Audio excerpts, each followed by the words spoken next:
Manual shifting gives you way more control in FH5. Faster exits, tighter braking, and a real edge in drag racing. Here's how I set up my controller for it, and then I'll share some tips so you can get used to it. In the menu, go to Settings, then Difficulty. Scroll down to Shifting and change it to Manual. Then hit Save. Back out, go down to Controls and click on Change Input Mapping. This is how it should look by default if you haven't changed anything. Now scroll down to Activate.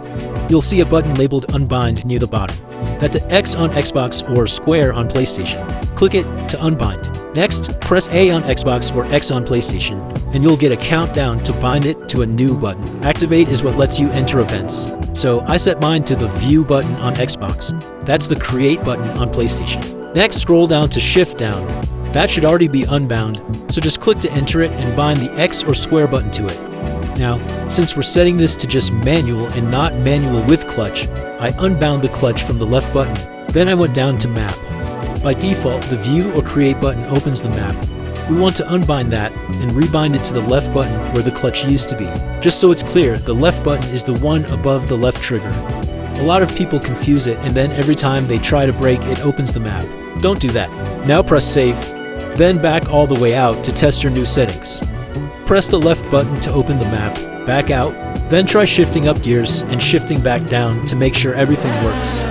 Now for a few suggestions. Personally, I think the digital speedometer is horrible to use with manual, so I switched to the analog one to see where I'm at rev-wise. If you want to change that, go into Settings, then HUD and Gameplay. Scroll down to speedometer and set it to analog. Not gonna lie, for the first week you'll probably be staring at that speedometer a lot when you shift, and the analog view makes it a little easier.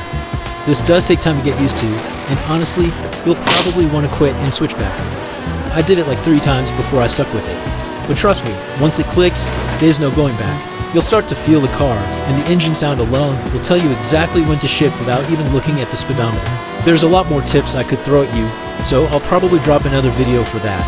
If you're going to try this out, hit that like and sub for more Forza stuff. As always, appreciate the watch. Until the next one.